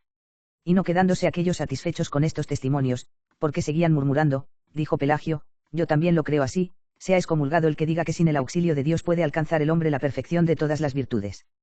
Capítulo 15. Pelagio no desmintió las palabras del obispo Juan. 38. Esto es lo que refirió el obispo Juan, oyéndolo Pelagio, el cual podía haber dicho honradamente, engáñase su santidad, no recuerda bien lo sucedido, no dije así, lo creo a los testimonios que citó de las Escrituras, ya que yo no entiendo tales testimonios en el sentido de que la gracia de Dios concurra con la acción del hombre de modo que el no pecar sea obra no del que quiere ni del que corre, sino de Dios, que se compadece. Capítulo 16. Pelagio debe negar ser suya o corregir la falsa interpretación de una sentencia del apóstol. 39. Hay unos comentarios a la epístola de San Pablo a los romanos atribuidos a Pelagio, en los que se lee que las palabras, no es del que quiere ni del que corre, sino de Dios, que tiene misericordia, no son palabras puestas en boca del apóstol, sino que, al escribir, se sirvió del recurso a la voz de alguien que preguntaba y replicaba, de modo que hay que leerlas como si esa afirmación no se debiera decir. Pues bien, cuando el obispo Juan, que sabía muy bien era esta sentencia del apóstol, la citó precisamente para convencer a Pelagio de que nadie sin la gracia de Dios podía evitar el pecado, y cuando después refirió en el concilio que Pelagio había dicho, yo también lo creo así, Pelagio, presente en el sínodo, no respondió, yo no lo creo así. Es, por tanto, necesario que diga que no es suya o corrija y enmiende interpretación con que se niega la sentencia del apóstol so pretexto de que se trata de palabras que han de entenderse al revés. Cuanto dijo el obispo Juan de nuestros hermanos ausentes, Eros y Lázaro, y del presbítero Orosio y de otros cuyos nombres no se expresan, paréceme que no lo interpretará como desfavorable a los mismos. De haberse hallado presentes, hubieran podido, no digo convencerle de mentiroso, sino recordarle acaso alguna falta de memoria o alguna inexactitud cometida por el traductor latino, debida no a mala fe, sino al conocimiento imperfecto de una lengua extraña, y sobre todo porque de lo actuado no se levantaron actas, sabiamente inventadas para que ni los insolentes mientan ni los buenos se olviden de lo dicho. Sí, con ocasión de este proceso, alguien tratase de mover algún pleito a dichos hermanos y acusarlos ante el tribunal episcopal, ellos no dudarán en hacerse presentes. ¿Por qué hemos de preocuparnos nosotros en este punto, cuando los mismos jueces, oída la relación del obispo Juan, no creyeron conveniente tomar ninguna resolución? Capítulo 17. El apóstol no fue digno de recibir las gracias otorgadas por Dios. 40. Habiendo, pues, reconocido Pelagio con su silencio que daba fe a los testimonios alegados de la Escritura, ¿cómo? Es que, al recordar el texto de San Pablo, no soy digno de ser llamado apóstol, pues perseguía la Iglesia de Dios, mas por la gracia de Dios soy lo que soy. 80. No se dio cuenta de que no debió decir, tratando de la abundancia de gracias que recibió el apóstol, que fue digno de recibirlas, puesto que el mismo apóstol no solo se llama a sí mismo indigno, sino que, aduciendo una razón más, prueba su indignidad, y con esto mismo enseña que la gracia es verdaderamente gracia. Y si acaso no se acordó de las palabras del santo obispo Juan dichas hacía ya algún tiempo, debió acordarse de su recentísima respuesta y caer en la cuenta de que había condenado las doctrinas de Celestio que se le imputaban. Una de estas doctrinas era que la gracia de Dios se da según nuestros méritos. Si Pelagio anatematizó sinceramente esta doctrina, como dice que fueron dadas al apóstol todas las gracias en razón de sus méritos. ¿Acaso hay alguna diferencia entre ser digno de recibir y recibir según los méritos? ¿O es que se puede demostrar con sutilezas que alguien se dignó de algo pero que no lo merece? Pero es el caso que Celestio, o quien sea el autor del libro cuyas doctrinas condenó Pelagio, no da lugar a oscuridades ni subterfugios, porque dice resueltamente, la gracia depende de mi voluntad, sea digno, o sea indigno. Sí, pues, Pelagio condenó recta y sinceramente esta doctrina que dice que la gracia de Dios se da en razón de los méritos y a los dignos, como pudo pensar y decir, decimos que Dios da todas las gracias al que fuere digno de recibirlas. En vista de esto, ¿quién no mirará con reservas la respuesta y justificación de Pelagio? 41. ¿Por qué, pues, dirá alguno, que los jueces aprobaron la respuesta de Pelagio? Hablando con franqueza, yo mismo no me lo explico. Sin duda, o la respuesta, por ser tan breve, fácilmente pasó sin ser oída o entendida, o, pensando que podía tener un sentido ortodoxo, pues Pelagio había hecho ya una confesión tan explícita, creyeron que no se debía discutir por una palabra. Es probable que a mí me hubiera sucedido lo mismo, caso de haber sido uno de los jueces de aquel tribunal. Si en vez de la palabra digno se hubiera puesto la palabra predestinado u otra semejante, no habría fundamento para dudar y desconfiar, y, no obstante, si se dijera que al que es justificado por la elección de la gracia, sin que precedan méritos buenos, se le llama digno por su predestinación, como se le llama elegido, sería difícil juzgar si tal palabra era acertada o ofendía mínimamente a la inteligencia. Por lo que a mí se refiere, sin hacer caso de esta palabra, hubiera pasado adelante, si no me hubiera hecho sospechar de la intención de Pelagio el libro que refuté, en el cual no admite otra gracia de Dios que nuestra naturaleza dotada de libre albedrío, la gracia criatura, esto me haría pensar no en descuido no advertido, sino en una nueva doctrina que ha querido introducir. Lo que resta por decir pareció tan grave a los jueces, que lo condenaron aún antes de oír la respuesta de Pelagio. Capítulo 18. Nuevos errores de Celestio condenados por Pelagio. 42. Se le imputaron las palabras del sexto capítulo del libro de Celestio: no pueden ser llamados hijos de Dios sino aquellos que han llegado a estar sin pecado alguno. Por tanto, según él, ni el mismo apóstol San Pablo es hijo de Dios, pues dice, no es que la haya alcanzado ya, es decir, que ya haya alcanzado la perfección. 81. Y del séptimo capítulo, que el olvido y la ignorancia no son pecado por cuanto no dependen de la voluntad, sino que son hechos necesarios, siendo así que David dice, no te acuerdes de los pecados de mi juventud ni de mi ignorancia. 82. Y en la ley se ofrecían sacrificios por la ignorancia lo mismo que por el pecado. 83. Del libro 10, que no existe el libro albedrío si necesita del auxilio de Dios, porque cada uno tiene su voluntad propia para hacer algo o dejar de hacerlo. Del capítulo 12, que nuestra victoria no se debe al auxilio de Dios, sino al libre albedrío, lo cual pretendió demostrar con estas palabras, nuestra es la victoria, porque por nuestra propia voluntad tomamos las armas, así como, por el contrario, nuestra es la derrota, por cuanto voluntariamente rehusamos tomar las armas. Citó también el testimonio del apóstol San Pedro, que somos partícipes de la naturaleza divina. 84. Y propone muy ufano este silogismo: si el alma no puede estar sin pecado, luego está sujeto al pecado Dios, una parte del cual, o sea el alma, está sujeta al pecado. En el capítulo 13 dice, que no se otorga el perdón a los arrepentidos por gracia y misericordia de Dios, sino por los méritos y esfuerzos de aquellos que por la penitencia fueren dignos de misericordia. Capítulo 19. Respuesta de Pelagio, su profesión de fe. 43. Leído todo esto, dijo el sínodo, te responde el monje Pelagio a todo esto que condena el sínodo y la Santa Católica Iglesia de Dios. Contestó Pelagio, repito que estas doctrinas, según el testimonio de los mismos adversarios, no son mías y así no tengo por qué defenderme. Las doctrinas que reconozco son mías, son ortodoxas, las otras que he dicho que no son mías, las condeno según el juicio de la Santa Iglesia, anatematizando al que contravenga y contradiga la doctrina de la Santa y Católica Iglesia. Pues yo creo en la Trinidad de personas y unidad de sustancia y en todo cuanto enseña la Santa y Católica Iglesia. Quien otra cosa enseñe, sea excomulgado. Capítulo 20. Absolución de Pelagio. 44. Oída esta confesión, sentenció el sínodo, puesto que Pelagio ha respondido satisfactoriamente a nuestras preguntas con las explicaciones dadas, profesando la sana doctrina y reprobando y anatematizando la doctrina contraria a la fe de la Iglesia, confesamos que es digno de la comunión eclesiástica y católica. Capítulo XXI. Es sospechosa la justificación de Pelagio. 45. Estas son las actas con las que los amigos de Pelagio tanto se alegran de su justificación. Yo, puesto que Pelagio tuvo buen cuidado de hacer resaltar la amistad que me unía a él citando mi carta, que se leyó e insertó en las actas, deseo fervorosamente su salvación por Jesucristo, pero no me parece que deba alegrarme a la ligera de esta justificación, que tenemos que creer por no estar demostrada.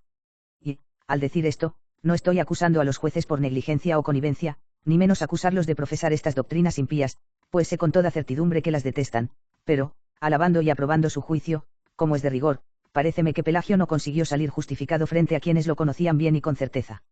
Como los jueces juzgaban a un hombre que no conocían, y, por otra parte, estaban ausentes los que habían presentado contra él la acusación, no pudieron someter a Pelagio a un examen completo. Esto no obstante, si los que estaban empeñados en el triunfo de la impiedad aceptan el juicio de los obispos, habrán de confesar que los obispos hirieron de muerte la herejía. Los que conocen muy bien las doctrinas que solía predicar Pelagio, tanto los que se le opusieron midiendo sus armas con él como los que se felicitan de haber sido liberados de sus errores, como no han de sospechar de la justificación de Pelagio al leer no la confesión llana de sus errores pasados, sino una confesión que no es ni más ni menos que declarar que nunca profesó otra doctrina que la contenida en las respuestas del proceso. Capítulo XXI. ¿Cómo conoció San Agustín a Pelagio? 46. Limitándome principalmente a mis relaciones con Pelagio, he de decir que oí hablar de él primeramente, y con grandes alabanzas, antes de que llegara a Roma, y una vez aposentado en ella. Más tarde, la fama nos trajo la noticia de sus disputas contra la gracia de Dios, y aunque esto, que no podía menos de apesadumbrarme, me lo referían personas dignas de todo crédito, quería yo saberlo por confesión del mismo Pelagio o leerlo en algún libro suyo, con el fin de que, si me ponía a rebatir sus errores, no lo pudiese él negar.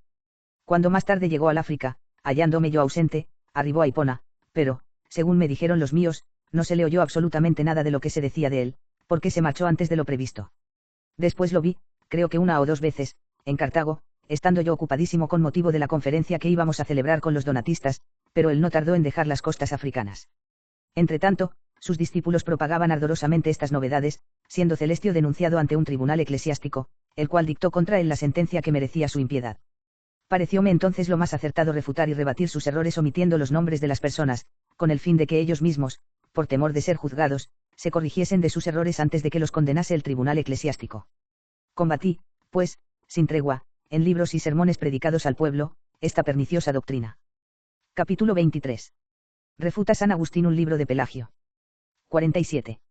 Cuando Timasio y Santiago, siervos de Dios y varones buenos y virtuosos, me entregaron el libro del que antes hice mención, en el cual Pelagio se propone abiertamente la cuestión de la gracia que había concitado una gran animadversión contra él, y que Pelagio resuelve muy sencillamente llamando gracia de Dios a la naturaleza creada con el libre albedrío y, alguna vez, aunque sin mucho empeño ni abiertamente, a la naturaleza junto con la ayuda de la ley, o al perdón de los pecados, entonces vi con toda claridad que había en esta doctrina un veneno de perversidad muy contrario a la salvación cristiana.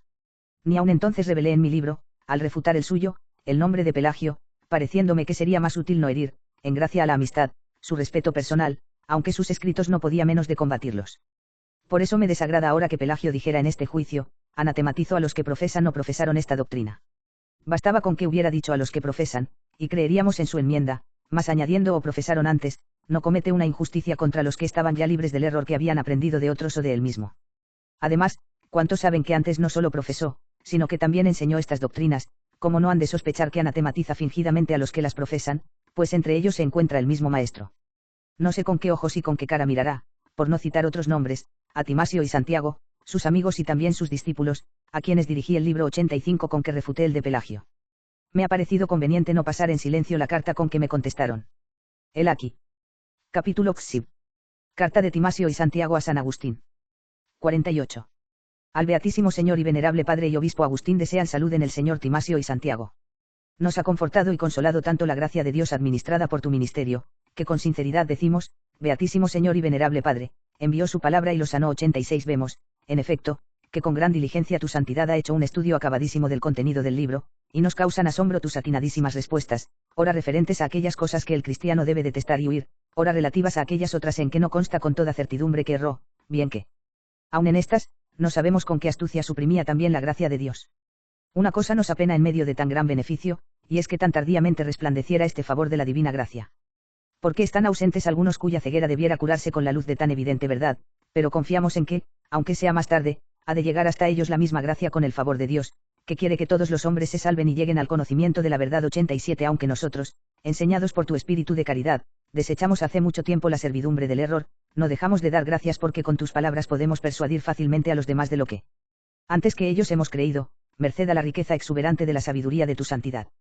Y de otra mano, que la misericordia de Dios te guarde y glorifique eternamente y que te acuerdes de nosotros. Capítulo XXV. Pelagio debe retractarse de su error. 49. Si Pelagio confesara que profesó algún tiempo este error sin darse de ello mucha cuenta, pero que ahora anatematiza a los que lo abrazan, quien no se felicitase con él por verle vuelto al camino de la verdad no tendría entrañas de caridad.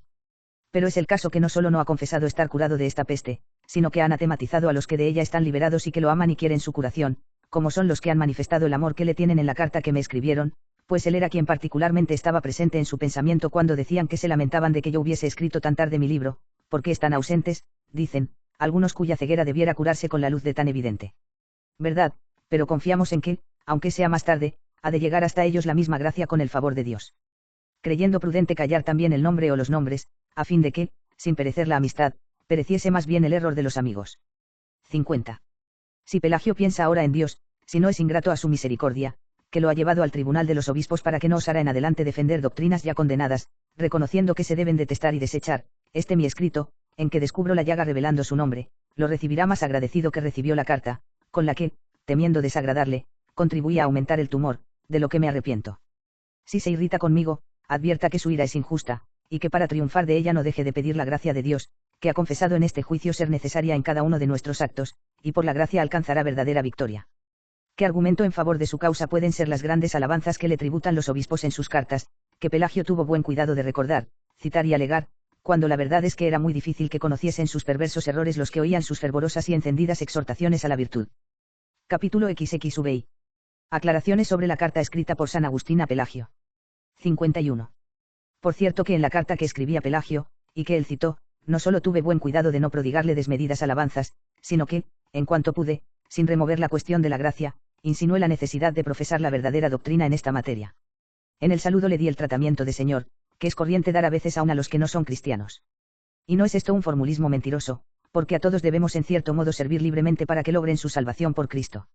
Le llamé amadísimo, y lo llamo ahora y lo seguiré llamando, por más que él se enoje, pues si no lo amo a pesar de su enojo, me haría daño a mí mismo. Lo llamaba deseadísimo, porque tenía grandes deseos de tratar personalmente con él, pues ya tenía noticias de que, cuantas veces salía a relucir la cuestión de la gracia, por la que somos justificados, no dejaba de asestar contra ella algún tiro para combatirla.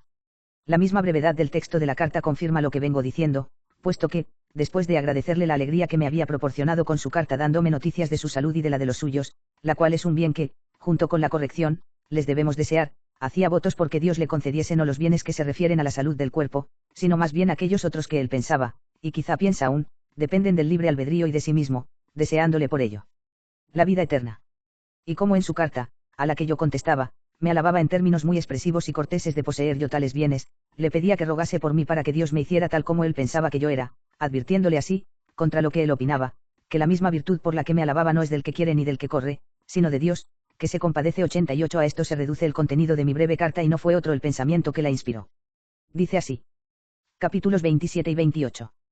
Carta de San Agustín a Pelagio. 52. Al amadísimo Señor y deseadísimo hermano Pelagio, le desea Agustín salud en el Señor. Te agradezco la alegría que me has proporcionado con tu carta y con las noticias que me das de tu salud y de la de los tuyos.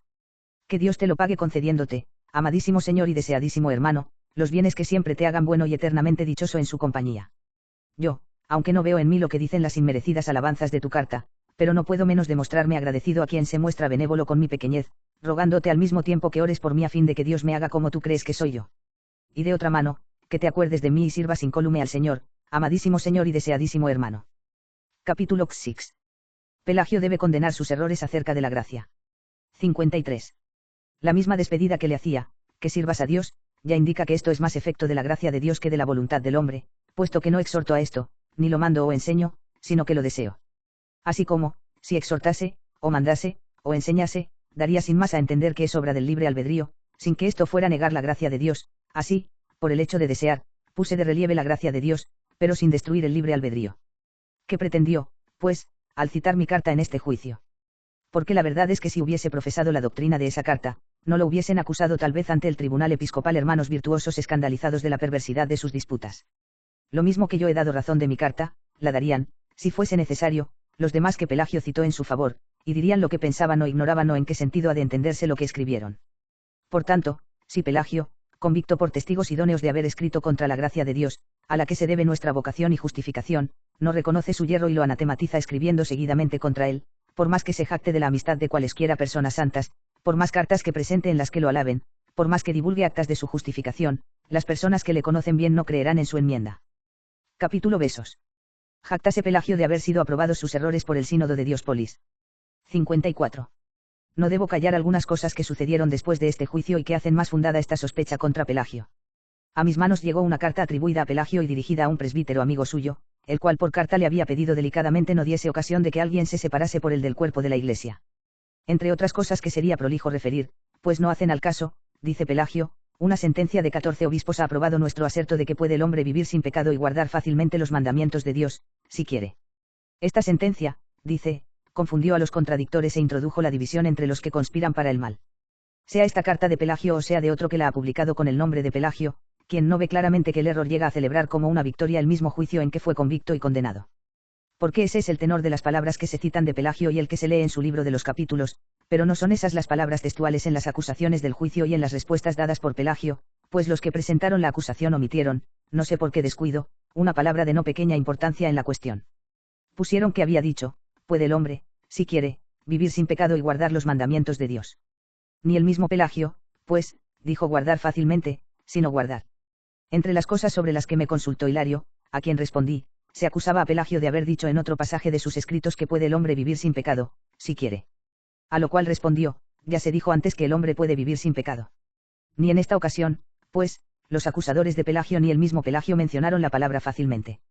Ya recordamos antes lo que refirió el obispo Juan, como ellos no cesaban de instar y decir que era hereje, pues decía que el hombre puede, si quiere, vivir sin pecado. Le pregunté sobre esto y contestó, no he dicho que el hombre sea por naturaleza impecable, sino que, si quiere trabajar y luchar por su salvación, ha recibido de Dios el poder no pecar y andar por el camino de sus mandamientos. Murmurando entonces algunos y diciendo que Pelagio enseñaba que puede el hombre sin la gracia de Dios alcanzar la perfección, condenando esto, dijo, dije que el apóstol San Pablo, trabajando mucho, pero no por sus propias fuerzas, sino por la gracia de Dios, dijo, he trabajado más que todos ellos, pero no yo, sino la gracia de Dios conmigo, 89 y lo demás que antes cité. 55. ¿Cómo es, pues, que en esta carta llegan al extremo de gloriarse y jactarse de haber hecho admitir a los 14 obispos, sus jueces, no solo la posibilidad de no pecar, sino también, como se lee en el libro de los capítulos, la facilidad de no pecar? No consta por las actas que ni en los cargos ni en los descargos se trató de tal facilidad. Como esta palabra ha de ser favorable a la justificación y respuestas de Pelagio, si el mismo obispo Juan dijo que éste había declarado que, según él, quien no podía pecar era aquel que quisiese trabajar y luchar por su salvación, y si, durante el proceso, al tener que defenderse en el juicio, confesó que podía vivir el hombre sin pecado con su esfuerzo y la gracia de Dios. ¿Cómo puede hacerse con facilidad lo que se ejecuta con trabajo?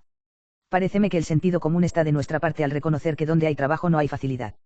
Pues, esto no obstante, he aquí que esa carta, toda orgullo y arrogancia, vuela por el mundo y, adelantándose con rapidez a la divulgación calculadamente lenta de las actas, llega a manos de todos diciendo que 14 obispos orientales aprobaron no solamente que el hombre puede vivir sin pecado y guardar los mandamientos de Dios, sino que puede guardarlos fácilmente.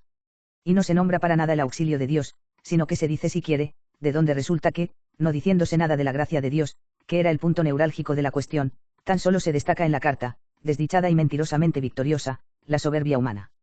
Pero los hechos son que el obispo Juan condenó esta doctrina y abatió con los rayos de 3 testimonios divinos estos como montes gigantescos alzados contra la sobreeminencia de la divina gracia, y que los demás obispos, jueces juntamente con él en este proceso, no pudieron llevar con paciencia ni siquiera oír a Pelagio cuando decía, dije que el hombre puede vivir, si quiere, sin pecado y guardar los mandamientos de Dios, hasta que explicó, puesto que Dios le ha dado esta posibilidad, no sabían ellos que Pelagio decía esto de la naturaleza, no de la gracia predicada por el apóstol, y luego añadió, no dije que haya ningún hombre que llegue sin pecado a la ancianidad, sino que, convertido de sus pecados, puede vivir sin pecado por su propio esfuerzo y con la gracia de Dios.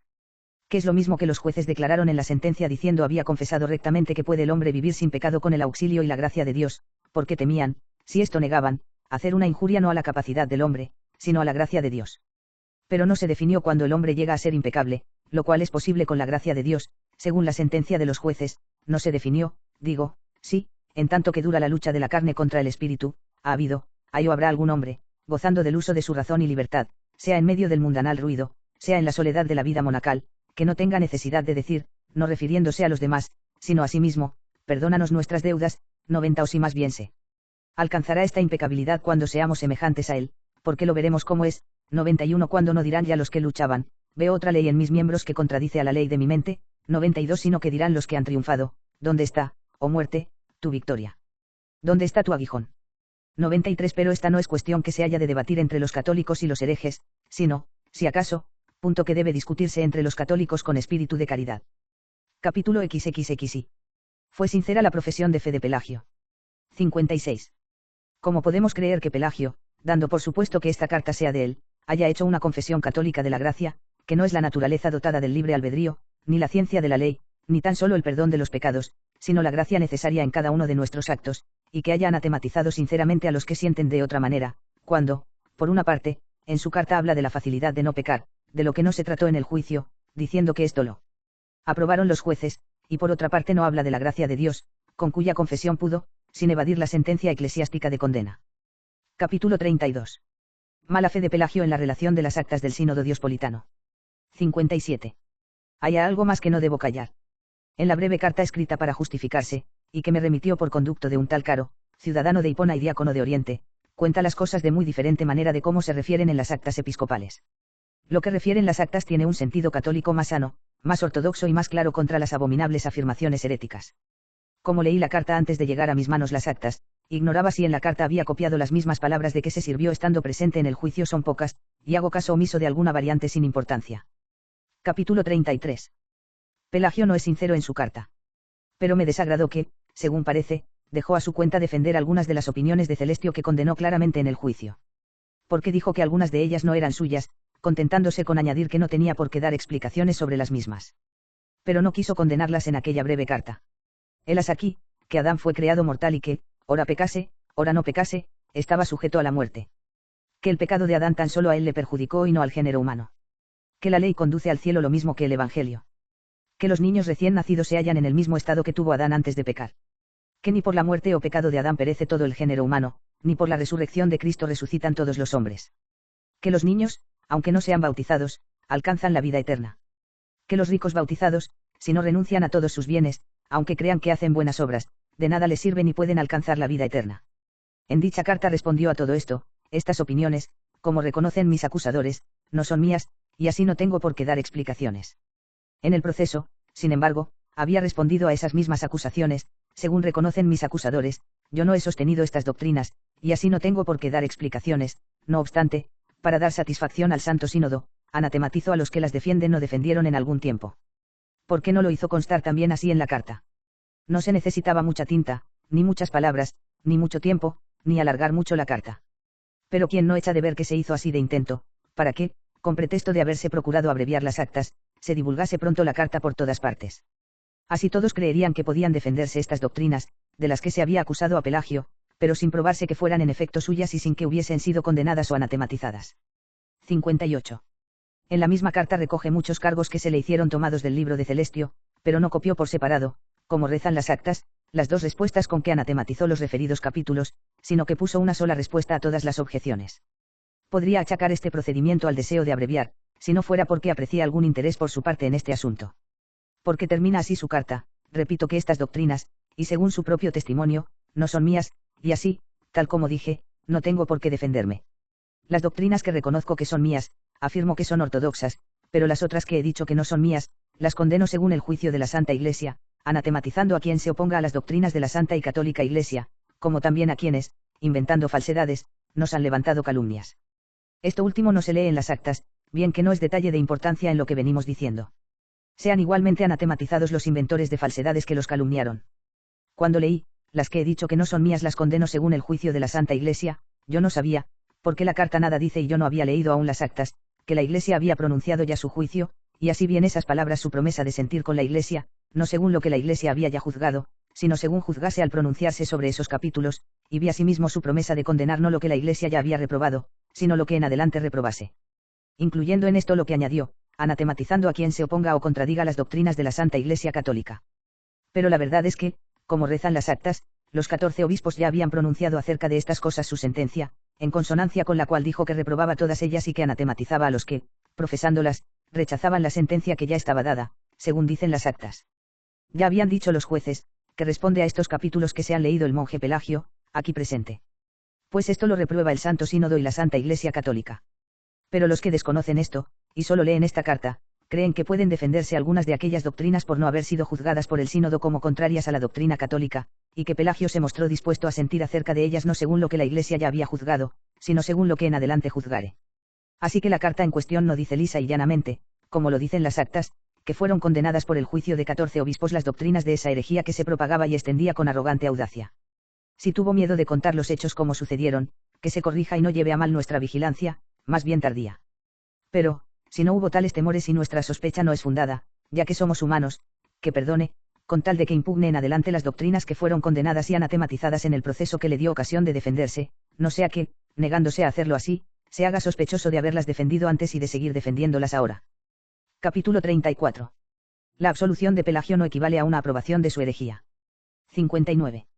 Me ha parecido conveniente dedicarte este libro, que tal vez no parecerá demasiado voluminoso si se tiene en cuenta la grave importancia del asunto, para que, si no te desagrada, lo des a conocer con tu autoridad, siempre mayor que mi exiguo ingenio, a cuantos lo necesiten, a fin de que sean vencidos la vanidad y el apasionamiento de los que piensan que, absuelto Pelagio, los obispos orientales aprobaron tales errores, que en mala hora se extienden con gravísimo daño de la fe cristiana, en contra de la gracia, por la que somos llamados y justificados. La verdad cristiana siempre condenó estos errores, y los condenó la autoridad de 14 obispos, que hubieran condenado al mismo Pelagio de no haberlos anatematizado también Pelagio. Y ahora, una vez que hemos cumplido los deberes de la caridad fraterna con él, y por su causa y en bien suyo hemos cumplido nuestra obligación, digamos en pocas palabras como, a un absuelto Pelagio, de cara a los hombres, de lo cual nadie duda, esto no obstante, la herejía, digna de ser condenada siempre por el juicio de Dios, fue condenada por el juicio de 14 obispos orientales. Capítulo XXXV. Absolución de Pelagio y resumen de las actas. 60.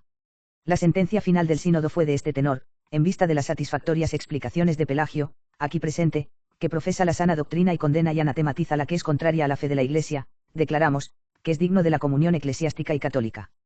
Dos cosas hace resaltar en el monje Pelagio la breve sentencia de los obispos: primero, que profesa la sana doctrina de la Iglesia, Segundo, que condena y anatematiza la doctrina contraria a la Iglesia.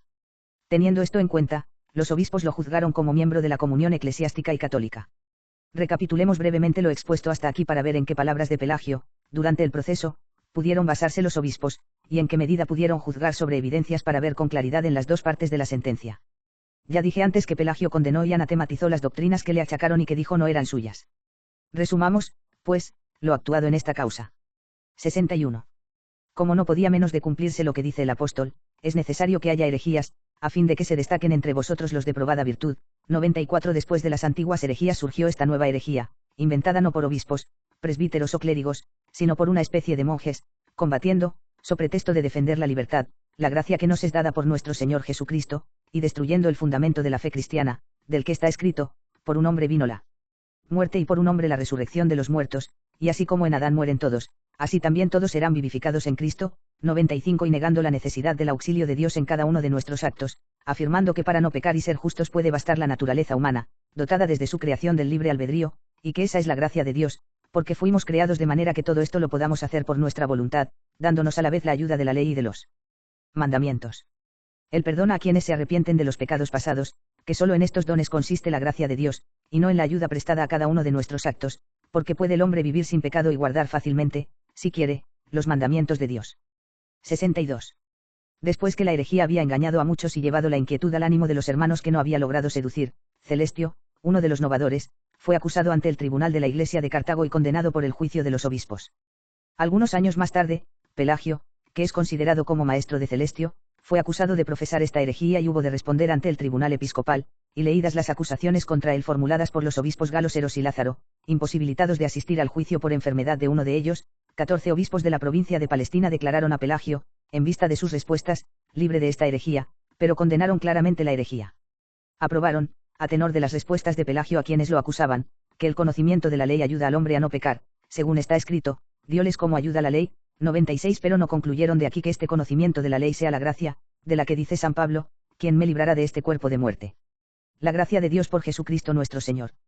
Ni aprobaron lo que Pelagio había dicho, todos se rigen por su voluntad, sin reconocer al mismo tiempo que los rige Dios, por cuanto respondió, que había dicho esto por razón del libre albedrío, a quien Dios ayuda cuando elige el bien, pero que cuando el hombre peca, la culpa es suya, puesto que es libre. Aprobaron asimismo que el día del juicio no habrá misericordia para los malvados y pecadores, sino que serán castigados con el fuego eterno. 97. Porque Pelagio respondió que decía esto en conformidad con el Evangelio, irán estos al eterno suplicio, y los justos a la vida eterna. Al decir que todos los pecadores habían de ir al infierno, no había querido Pelagio negar la doctrina clara de San Pablo cuando afirma que algunos se salvarán pasando por el fuego. Aprobaron también que en el Antiguo Testamento se había prometido el reino de los cielos, como reza el texto de Daniel aducido por Pelagio, los santos recibirán el reino del Altísimo. 98. Y entendiendo que Pelagio había llamado Antiguo Testamento no solamente al que fue dado en el monte Sinaí, sino también a todas las escrituras canónicas anteriores a la encarnación del Señor. Los jueces no aprobaron la sentencia de Pelagio, que puede el hombre, si quiere, vivir sin pecado, en el sentido de que para ello baste el libre albedrío del hombre, como enseña en su libro Pelagio y se deduce de las palabras si quiere, usadas por Pelagio, sino que la aprobaron según la respuesta de Pelagio, o, mejor, como dijeron con más concisión y claridad los obispos, puede el hombre vivir sin pecado con el auxilio y gracia de Dios. Con todo, no se dijo cuándo los santos han de lograr esta perfección, si en este cuerpo de muerte o cuando la muerte sea absorbida por la victoria. 63. En cuanto a las doctrinas que Celestio enseñó o escribió, de las que se acusó a Pelagio por haber sido maestro de aquel, Pelagio reconoció algunas como suyas, pero dijo que no las profesaba en el sentido que le atribuían.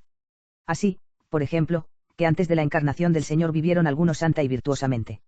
Se comentaba que Celestio había dicho, vivieron sin pecado.